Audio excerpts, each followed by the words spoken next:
Cabinet meeting में कल गुलबर्गे के दो अहम जो स्कीम्स थे उसको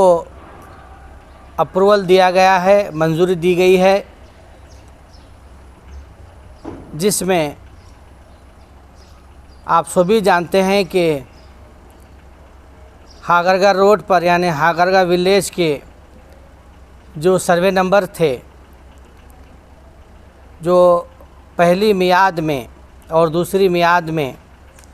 जब मैंने चेयरमैन की हैसियत से अपना ओहदा संभाला तो ये मेरी देरीना ख्वाहिश थी कि जब से गुलबर्गा डेवलपमेंट अथॉरिटी कायम हुआ है, बना है,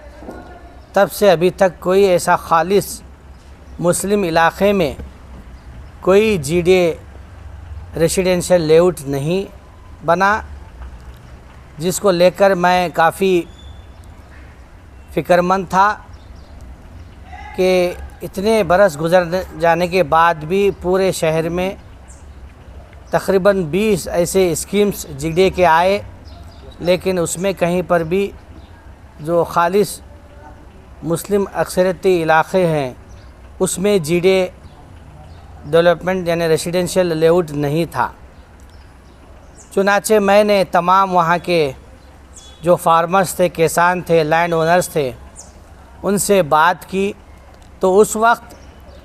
गवर्नमेंट की जानिब से 40-60 स्कीम थी,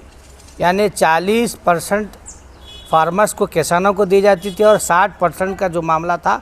वो जीडीए को दिया जाता था। तो फार्मर्स ओनर्स ने कहा कि हमको इससे स्कीम से नुकसान होगा, बेहतर है आप इसको शेयर बढ़ाइए, 40% के बजाय आप उसको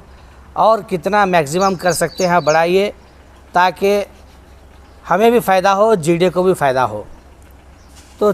कुल मिलाकर उनसे जब बातचीत हुई सभी लोगों से तो उन्होंने 50-50 को एग्री किया, लेकिन क़ानून नहीं था। तो मैंने उस वक्त जो वज़ीर डिस्ट्रिक्ट इंचार्ज मिनिस्टर थे, निगरानकार वज़ीर जनाब क़मरुल इस्लाम साहब, और उस वक्त के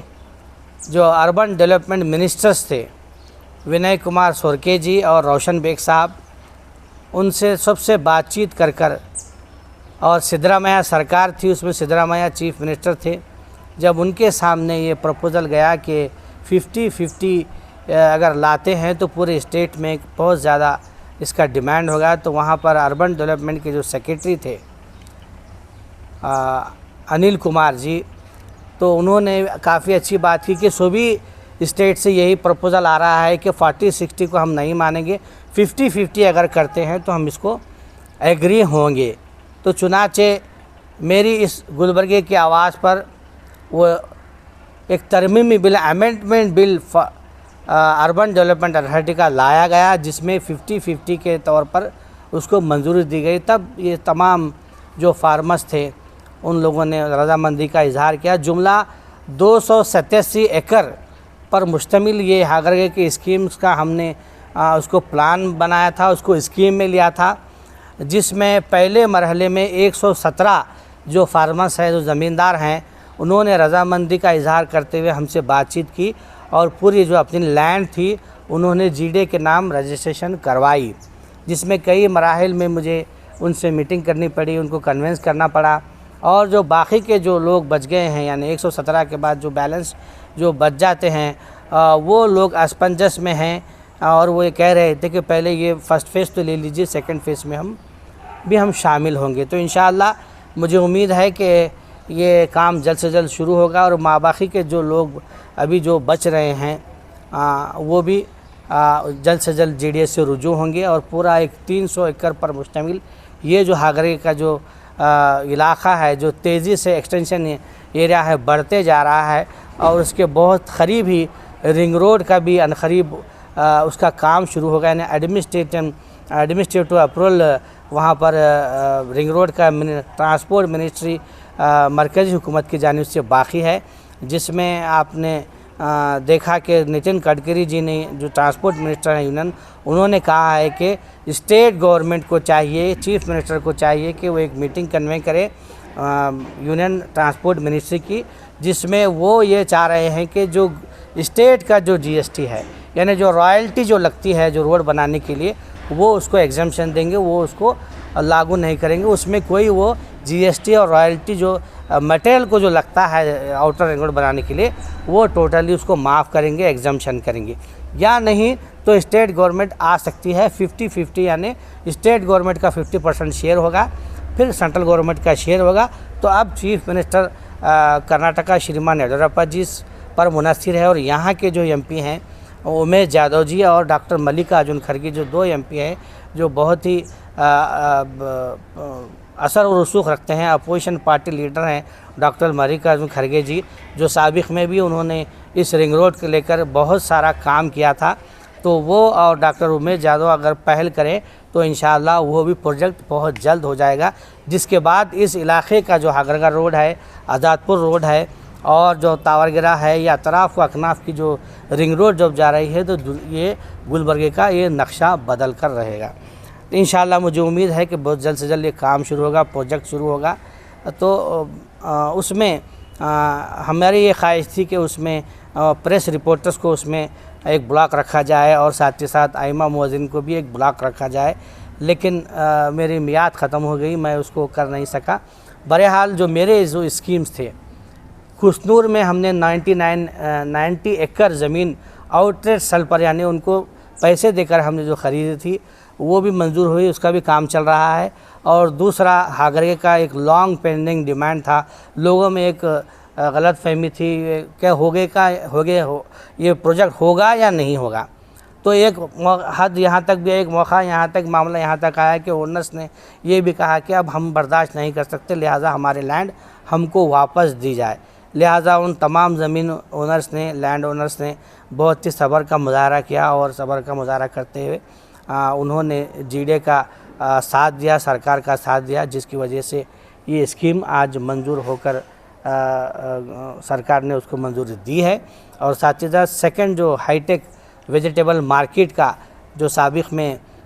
मेरी मियाद में मैंने उसको रिवाइज़ करके जो 2012 में सिर्फ एक रेजोल्यूशन किया गया था कि कंडी मार्केट में एक तरकारी मार्केट बनाया जाए, लेकिन उस पर कोई प्लान नहीं था, कोई मंसूबा नहीं था। जब मैंने उसका जायज़ा लिया तो उसको मैंने उसको रिवाइज़ किया, पूरी प्लानिंग के साथ उसको मैप बनाया G+2, जो अब उसको हाईटेक वेजिटेबल मार्केट जो कहा जा रहा है, उसकी भी मंजूरी हुई है। तो ये 3 जो प्रोजेक्ट थे वो मेरे मियाद के थे, और मुझे बहुत ही खुशी हो रही है, मसरत हो रही है कि तीनों जो प्रोजेक्ट थे आज उसको गवर्नमेंट ऑफ कर्नाटक यानी चीफ मिनिस्टर वज़ीर आला येडियुरप्पा जी ने, और यहाँ के जो डिस्ट्रिक्ट इंचार्ज मिनिस्टर हैं मुरुगेश निरानी जी, और जो अर्बन डेवलपमेंट मिनिस्टर हैं, उन्होंने उसको अच्छी तरीके से उसको परसू किया और उसको कंसिडर किया और कैबिनेट में मंजूरी दी। मैं तीनों का, श्रीमान BS येडियुरप्पा जी का, अर्बन डेवलपमेंट मिनिस्टर और ख़ासकर मुरुगेश निरानी जी का बहुत बहुत शुक्रिया अदा करता हूं, और उनसे निवेदन करता हूं कि जल्द से जल्द इसको जो उसका प्रोसेस है उसको टेंडर कॉल करके और इसको पूरा जो हैंडओवर अपने ले करके जल्द से जल्द इस काम को शुरुआत कराएं। यहाँ पर हमने उसको बुकलेट यहाँ पर रिलीज़ करवाई थी कि मेरी जो मियाद थी जो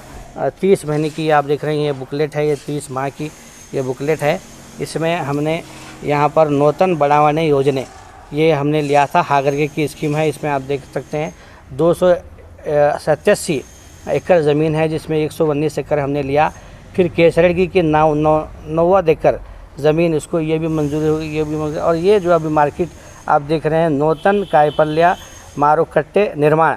यानी जो हाईटेक वेजिटेबल मार्केट है G+2, आप यहाँ देख सकते हैं। यहाँ पर 124 जो हैं ये इसका हमने बाज़ाब्ता इसको ऑथेंटिक रिलीज़ किया था। मैं फिर एक बार हमारे जो कांग्रेस के भी जो कायदीन थे, डॉक्टर मल्लिकार्जुन खड़गे जी ने जो मुझे GDA चेयरमैन बनाने में, पहले में खमरुल साहब जो अव्वल दर्जे में, उनकी बहुत ख्वाहिश थी कि मैं GDA चेयरमैन बनूं, वो और उसके बाद डॉक्टर मल्लिकार्जुन खड़गे दोनों ने मिलकर मुझे मुत्तफ़िक़ा तौर पर पहली मियाद के लिए चेयरमैन बनाया। फिर मेरे जो स्कीम्स थे, जो मेरे काम करने का जो तरीक़ाकार था, उसको देखते हुए उन्होंने दूसरी मियाद के लिए भी मुझे बनाया, मैं बहुत बहुत शुक्रगुज़ार हूँ। और उसी ईमानदारी से मैंने अटल बिहारी वाजपेयी का जो 2012 से लेकर के 6 साल से जो पेंडिंग था, उसका भी आपने देखा कि लॉटरी सिस्टम से मैंने हराज के ज़रिए, ट्रांसपेरेंसी के ज़रिए, बिना कोई चार्जेस के मैंने अपनी मियाद ख़त्म की। और जिसमें मुझे तमाम जो एमएलएस थे, ख़ासकर हमारे केबी शाणाप्पा जी जो हमारे दरमियान नहीं रहे,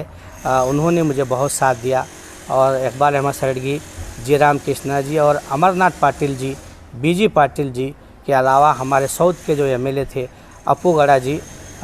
उन्होंने भी बहुत ज़्यादा मुझे साथ दिया। और बार बार वो वेजिटेबल मार्केट को लेकर के बहुत फ़िक्रमंद थे कि इसको जल्द से जल्द आगे बढ़ाया जाए। उनका और तमाम मेंबर्स का भी मैं बहुत बहुत शुक्रिया अदा करता हूँ। इसमें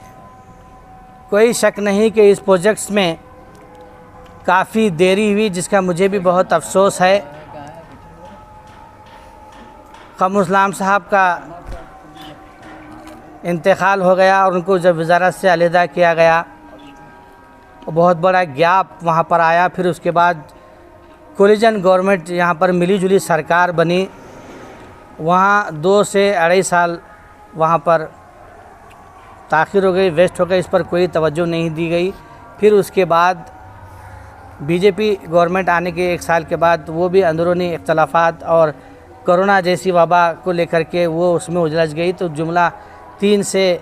3.5 साल का ये वक्फ़ा था और इसमें कई एक